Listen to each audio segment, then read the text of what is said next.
Just ahead on renovations, a mortise and tenon style roof is assembled on this home's custom-made conservatory, plus French doors and windows are installed on the new structure, and work begins on a brand new wraparound patio design. All that and more next on renovations.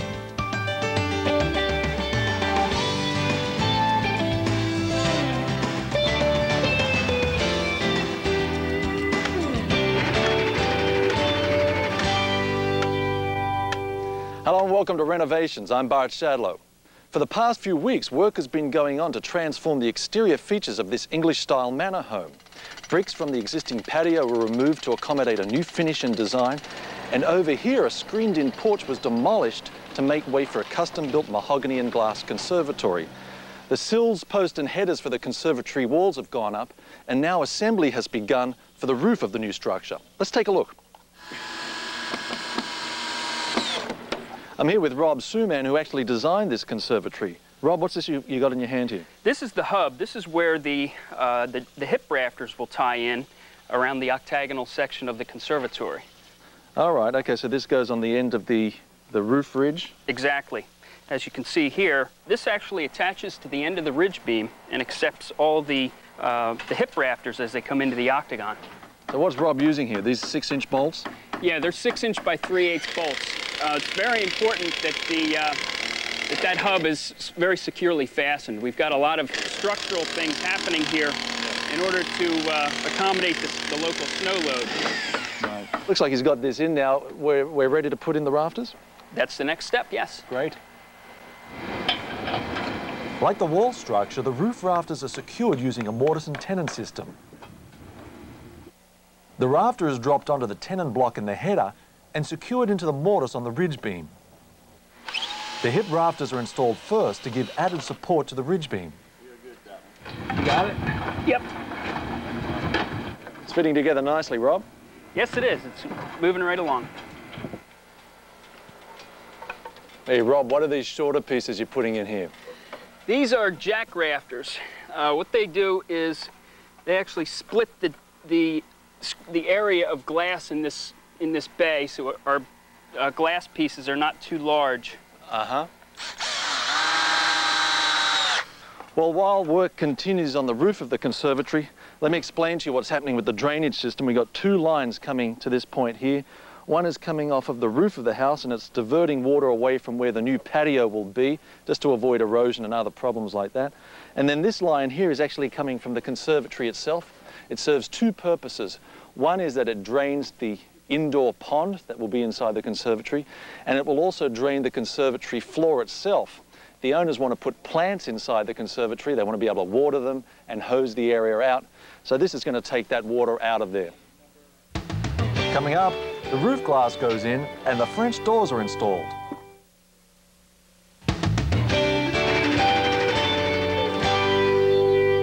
Welcome back to Renovations. We're at this woodland manor home where work continues on this custom-built conservatory. So far, the roof and wall frames have been assembled using a basic mortise and tenon system, and now the French doors are being installed. Hey, Rob, it looks like it's coming together nicely. Yeah, we're just finishing up here putting the head on this door. We got the sill attached. Jimmy's over there putting on the weather stripping. And this weather strip is basically just to create a seal, stop the air and rain. And more for air than for water. Yeah. So it'll allow the water to pass through it. So you're basically assembling the frame around the doors. Correct. And once that's done, you can lift it right into place and we're ready to go. What's happening here at floor level? We're going to raise the threshold off the ground to accommodate whatever flooring we decide on to finalize this project. Okay. So you haven't decided on that, so you're going to basically leave a gap underneath the door, right? Correct, yeah. I notice you're using special screws here too. What are they? These are galvanized square head screws provided by the Sunroom Company. So it works best with the material, the mahogany. It doesn't have a tendency to stain. I see, Rob, this weather stripping is going all the way along the walls here. Yeah, to provide a decent seal against the head jamb here. Yeah.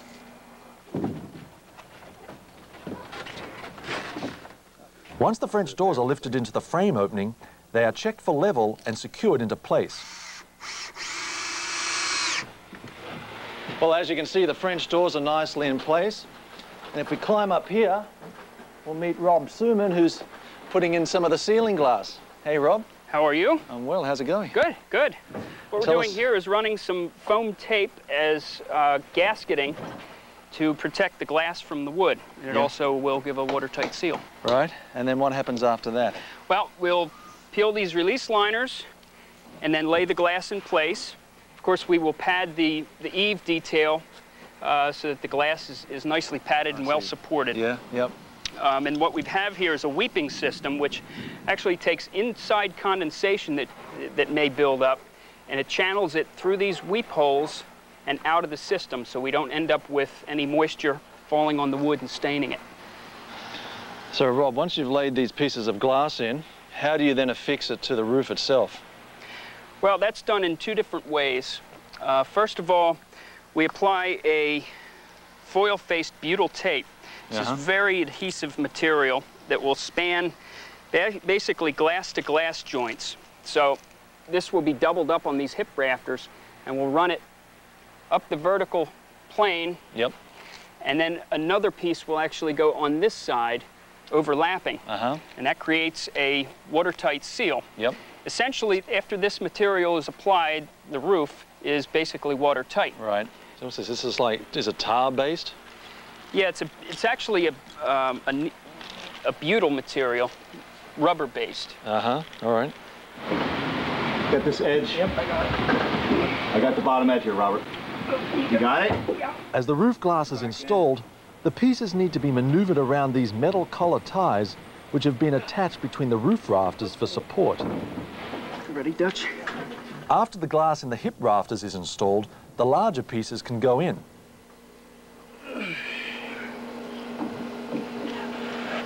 Good?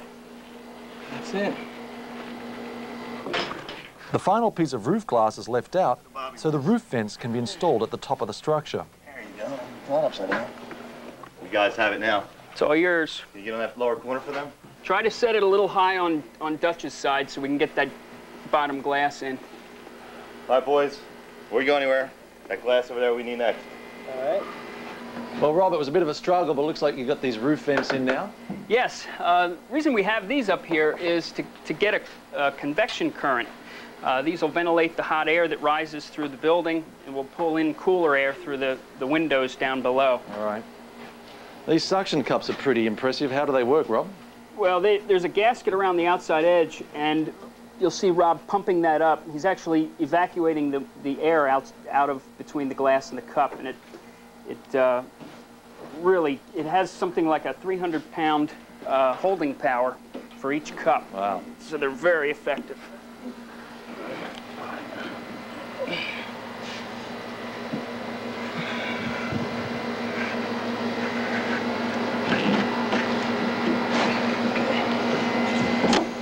So that's it. Last piece in. That's it. Ready to tape up? Ready to seal up the roof. Great. And obviously these windows are made to take some weight. Yes. We conform in this area to about a 35 or 40-pound snow load. In other parts of the country, we've hit as high as 110 pounds per square foot. Wow. And the glass can really take that weight. Yeah. More butyl tape seals the larger pieces of roof glass, then a two-piece aluminum cap is installed. That's a two-piece cap. The first is a base plate that we screw through. The screws will actually go through this tape, but the butyl material, the real gooky stuff, that actually catches the screw as it goes in, and you've got a watertight seal all the way around the screw. So this is the beauty strip, as you call it? Yes, this piece snaps right on top of the other piece.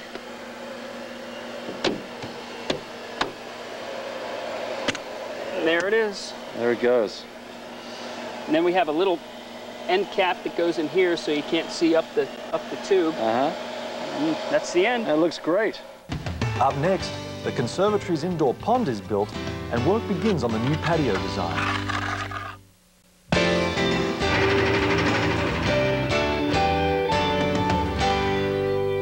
Welcome back to Renovations. This English-style manor home is getting a new exterior look with a custom-built conservatory. The mahogany post and beam frame has been assembled on site, and the roof glass and double French doors have been installed. The plumbing for the conservatory's indoor pond has already been roughed in, so let's go inside and take a look at how the rest is going. Well, we're here inside the conservatory where Rob's doing a very nice job on this indoor pond. Rob, it's looking great. Yeah, I'm getting ready here to set the few stones that need to be done for the waterfall area. Yeah. We're trying to get these stones to take the water to the center of the pond area. Now, in order to do this, what we've done is we've sloped them all in a direction that I'm trying to make this water flow in. We've set this stone into the foundation. As you see, given a slope here, everything pitches to the front. Yep. Without a water run down it. So Rob, could you explain the plumbing to us? What we've done here, we've put in 1/2-inch PVC plumbing and diverted it to both sides of the waterfall area to feed both lines. And I have a little bit more plumbing to do on this end down here to take care of and finish it. And this will all be covered up by stone? Correct. There'll be a cap block that goes on top of it. Right. So it looks like that waterfall over there is complete. Are you confident with the way the water's going to fall off of it? Pretty sure. Let's see how it works. Yeah.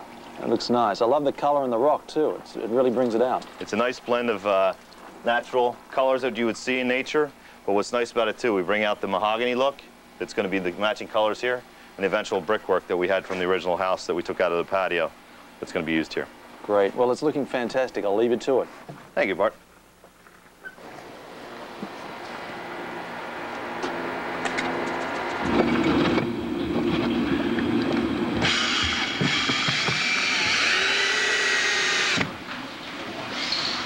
So as you can see, all of the windows are going in now. Once the main windows and the little transom windows above are screwed in, they'll get these sort of decorative strips put in place. One up the top and then one up here on the side. They're all the screws are countersunk so that a little plug can go in and hide the screws altogether. And as you can see, some of these windows are operable, like this one. Back outside the conservatory, we've got Dutch working on this curved retaining wall. How's it going, Dutch? Good. How you doing, Bart? Very well. Now, what's this wall going to be here? This is going to be the wall for the actual concrete deck. Okay, so this is all going to be concrete and paved, is it, on top here? Yes, with a special finish on top of it. This is interesting. This is a template you've made up in order to get the right curve. Yes, I'll show you. So it makes us a lot easier for us to keep the right radius for our walls here. All right, so you've come off of the architect's plans, you worked out the radius that's required, yes, and then built this. That's very clever. And speaking of the plans, I see the plans here behind me. Let's have a look, put us in the picture here. These are the two walls that you're working on, is that right? Yes, I'm standing right in between them. Uh-huh. And then obviously, then you've got your steps radiating out of this wall and then joining up with this wall that you've already built. So we're going to have steps coming up into the conservatory. Mm-hmm. Okay, it makes it tricky, but it looks very interesting anyway. Yeah, absolutely. Well, you've got a lot of work ahead of you, so I'll leave you to it. Thanks. Thank you, Bart. Well, Rob's been very busy inside here with this pond. He's got all the plumbing in. The plumbing is nicely concealed behind stonework. The two outlets are covered with a capping piece of stone so you don't even see them. And he's painted the inside of the pond with a black waterproof tar. Rob, what are you doing right now? Bart, I'm getting ready here to cut the pipe for length, put a drain line up in here, and get ourselves set up with a concealed drain level. Okay. So you got this last bit of piping to put in. Correct. And once we've got the drain level established, we'll shoot it with a laser. Yep. And establish our overall pond height. All right. The PVC drainage pipe is cut and glued at the bottom of the pond. So this S-bend you've got here, Rob, in the pipe, that's acting as a trap? Yeah, we're going to prevent the cold air from coming through from outside. We didn't want to have any of the winter atmosphere affecting the inside of our sunroom here. Right. A level is used to find the pond's water line and establish the proper height for the drainage pipe. What we've done here, Bart, is we've actually marked the pipe now at the exact level where I'll cut it. Yeah. And that'll be our true water line. Right. So obviously the water will drain down that pipe. It'll never get any higher than that. Correct. Mark is right here. Ready to I'll cut. it. So Rob, now that we've established our water level, are we ready to put the pump in? That's correct. We've got a pond filter here that'll supply water to each of the waterfalls. One up in this corner, as we showed earlier, and one back in this corner. And what we have here is clear PVC tubing. Yep. With a rubber fitting on it here to put on this nipple for the PVC. We'll slide up our... And this is obviously a submersible pump? Absolutely. It's designed for fish. And the homeowner intends to put a large colony of fish in here. Probably koi or something like that. All right. Ready for the pump there? Yep. I'll leave this on here dry fitting. It's a nice snug fit. That way the homeowner can maintain his pump system and filter as he needs to for his fish. And we can pretty much put this anywhere in the bottom of the pond here. You just sit up underneath the rock here for right now. Yep. What I'll do is I'll cut this cord, run it through the rock, and then have it all running. Show and start turning the water on. Excellent. And there she goes. Well, the water works and it looks great. Yeah, Bart, like a few hours we'll have this filled up and get it ready and purified for fish that'll be in here. Coming up, work continues on the conservatory steps and patio.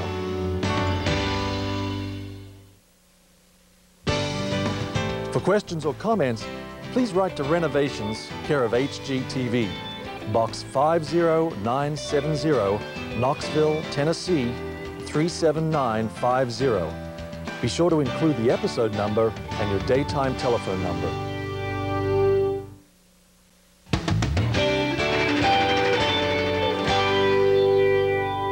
Hi and welcome back to Renovations. For the past few weeks, this Manor home's exterior features have been transformed with this custom-built conservatory. Double French doors, operable windows and roof glass have been installed. Brick walls for planting and seating areas have also been built. And the wet bed for the floor has been poured, and now the tiles are being laid out. Outside, work continues on the wraparound patio. Let's take a look. These are all precast custom. What sort of material are they using in these? This was a limestone base, probably a real fine sand solution. It was white, mixed with cement. It's white cement, white Portland cement, and cast into molds. And just nice wide tread, low riser. There'd be very easy steps to come up and down on, huh? Correct. During installation, the steps are backfilled and spaces are used at all points of contact between the risers and treads. The idea is to make sure that everything along the backside's all level, so that everything else ties together and goes up on even increments up throughout here. Also trying to keep the stones wet at all times too. Keep any of the dirt off of it. It might pile up. Once the steps are in place, concrete is poured on the upper deck of the patio to join the conservatory exterior to the new patio steps below. Well, it's now 24 hours since the concrete was poured. It's nice and dry. And it meets flush with this top step, which is exactly what they wanted to do. And now all of these precast baluster pieces are being installed.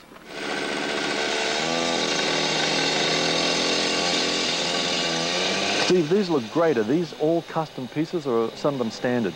Some of them are standard. The profiles, particularly like this bull nose and the shape of this baluster, would be considered standard. Anytime we see a radius, like the base rail and handrail or these steps, would be considered custom. All right. To prepare for installation, the tops and bottoms of the balusters are cut to the correct angle. Then, holes are drilled for the supporting steel rods. Once they're cut, how are they actually installed? Right now, what they're doing is putting an epoxy. It's a thin set epoxy down. So you've cut a hole here and put these rods in? That's correct. So they're actually epoxied inside the baluster itself, and then you're putting mud around here just to... yeah, and then they'll tuck point or they'll finish out the joint around the edges with a standard mortar, a white Portland-based mortar. Steve, once you've got all of your balusters and your rails in, what's the next step? After it's all completed, then we'll go through, the tape will be pulled off, they'll go through and do a light acid wash, and once that is done, then we go back with a penetrating sealer, and it's good to go. Great. The final components of the exterior patio are these handrails, which are cut and then fit into place. Well, the last bit of railing's going in and everything out here is looking really good. But let's go into the conservatory and see what Rob's up to. Well, Rob, the patio outside looks great, and inside the conservatory, it's just a fantastic job, nicely tiled. You've got the plants and flowers all in their flower boxes there. What are you doing right now? Just finishing off the lights to accent the flowers in the flower boxes. Excellent. We've got our little indoor pond trickling behind us. It's just a great atmosphere. Gives it a perfect ambiance. You did a good job. Thanks for your time, Rob. Thanks, Bart. Well, that about wraps it up at this house, but before we go, let's take a quick look at the work that has taken place. A screened-in porch was demolished and its foundation was built up and extended a few extra feet to accommodate a new mahogany and glass conservatory.